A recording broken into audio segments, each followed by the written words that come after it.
ଫୁଜିୟାମା। ରଚନା ପ୍ରକାଶ ମହାପାତ୍ର। ପଢ଼ି ଶୁଣାଉଛନ୍ତି ସୁଧାକର ଦାସ। ଗଳ୍ପ ଓ ଫୁଜିୟାମା। ନିଧି ପଣ୍ଡାର ପୁଅ ହୋଇଛି। ତାକୁ ଏବେ 60 ଟପିଲା। ପୁଅ ହେବାଟା ଘଟଣା ନୁହେଁ।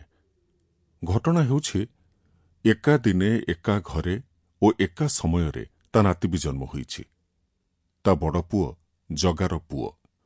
ରସୁଲଗଡ଼ ଇଣ୍ଡଷ୍ଟ୍ରିଆଲ ଇଷ୍ଟେଟ୍ରେ ଥିବା ଗୋଟେ ଶସ୍ତା ବାସ୍ନାତେଲ କମ୍ପାନୀର ପେଟି ମ୍ୟାନେଜର ଭାବେ କାମ କରେ ଜଗା ପଣ୍ଡା। ରୋଜ ଟାଏ ବାନ୍ଧି ଲୁନା ଚଢ଼ି ଅଫିସ ଯାଏ। ଫେରିଲା ବେଳକୁ ଟାଏ ଝୁଲି ପଡ଼ିଥାଏ। ଅଫିସରେ ଥାଇ ହିଁ ଖବରଟା ପାଇଲା। ଯିଏ ଖବରଟା ଦେଲା ସେ ଖବରଟା ଦେଇ ଆଖିମିଟିକା ମାଇଲା। ଜଗାପଣ୍ଡା ଦାନ୍ତ କଡ଼ମଡ଼ କରି ମୁଣ୍ଡ ହଲେଇଲା। କାହାକୁ କିଛି ନ କହି ଚୁପ୍ କିନା ଲୁନା ଚଢ଼ି ଘରେ ଆସି ହାଜର। ନିଧିପଣ୍ଡା ଦାଣ୍ଡ ବାରଣ୍ଡାରେ ବସି ବିଡ଼ି ଟାଣୁଥିଲା ଓ ଶୋଇଥିବା ଗୋଟେ କୁତୀର ଲାଞ୍ଜକୁ ଆଉଁଶୁଥିଲା। ଜଗାପଣ୍ଡାକୁ ଦେଖି ମୁଚୁକୁନ୍ଦି ମାରି କହିଲା, ହରେ କୃଷ୍ଣ, ଭଲରେ ଭଲରେ ହେଇଗଲା। ଜଗାପଣ୍ଡାର ବ୍ରହ୍ମ ଚଳିଗଲା। ମନେ ମନେ କହିଲା, ଯାହା ଲାଞ୍ଜକୁ ଆଉଁଶୁଛ ସିଏ ଆଉ ତମ ଭିତରେ ଫରକଟା କଣ ଯେ? ହା, ଲୋତରା ଚମରେ ବି ଚତୁର୍ଗୁଣା କଣ୍ଡୁ।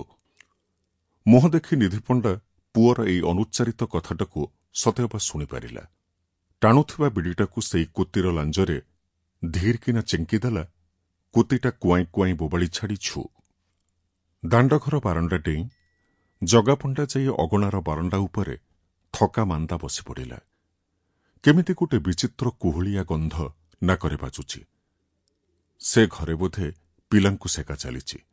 ଅଷାଢ଼ ହେଇ ପଡ଼ିଥିବା ତା ସ୍ତ୍ରୀ ଭାନୁକୁ, ନୂଆ ମା ମନୋରମା। ଏକା ବୟସର ଦିଟା ମାଇକିନା। ଜଗାପଣ୍ଡାର ଇଚ୍ଛା ହେଲା ଟିକେ ଦେଖିବାକୁ।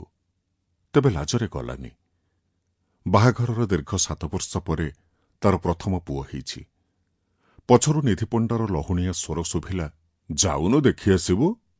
ହରେକୃଷ୍ଣ ହଳକଯାକ ଭାରି ଗୁଲୁଗୁଲିଆ ହେଇଛନ୍ତି। ଲୁତୁରୁ ପୁତୁରୁ ପୁଚୁରୁ ପୁଚୁରୁ। ଜଗାପଣ୍ଡା ଥୋ କିନା ଲେଣ୍ଡେ ଛେପ କଡ଼ ନଳାକୁ ଫିଙ୍ଗିଲା।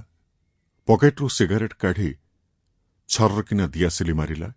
ଟାଣିଲା ନିହାତି ବେପରୁଆ ଦ୍ୱିଧାହୀନ ଭାବେ। ଅଥଚ ଏଇ ସିଗାରେଟ ଖଣ୍ଡେ ଟାଣିବା ପାଇଁ ବାପାକୁ ସେ କମ୍ ଲୁଚିନି। ଏମିତିକି ବାହାରେ କୋଉଠି ଟାଣିଲା ବେଳେ ସାଙ୍ଗସାଥୀଙ୍କୁ ଜଗେଇଥିବ।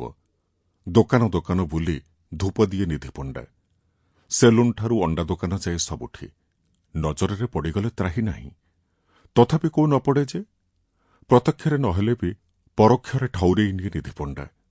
ଆଖିରେ ନ ଦେଖିଥିଲେ ବି କୁକୁର ଭଳି ଶୁଙ୍ଘି ଶୁଙ୍ଘି ଟେର ପାଇଯାଏ କୋଉ ଛଟକରେ। ବାଇଚାନ୍ସ ଖସିଗଲ ତ ଗଲ, ଧରା ପଡ଼ିଲେ କିନ୍ତୁ ମଲ। କାନରେ ଗୋଡ଼ି ପୂରେଇ ଇମିତି ରଗଡ଼ି ଦେବ ଯେ ଆଖି ବାଟ ଦେଇ ପ୍ରାଣ ବାହାରି ଆସିବ। କଲିଜା ଦୁହିଁ ହୋଇଯିବ। ଅନେକ କିସମର ଦଣ୍ଡ ତାକୁ ଜଣା। କିଛି ନହେଲେ ମାଙ୍କଡ଼ା ପଥର ଉପରେ ଆଣ୍ଠେଇ ଦବ।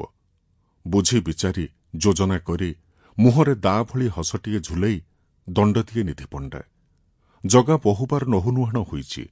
ଏବେ ହୁ କେୟାର? ପ୍ରଥମରୁ ଗୋଟେ ୟୁପି ସ୍କୁଲ ମାଷ୍ଟର ଥିଲା ନିଧିପଣ୍ଡା। ଏଇ ଦଣ୍ଡିବା ଗୁଣ ହିଁ ତାର କାଳ ହେଲା।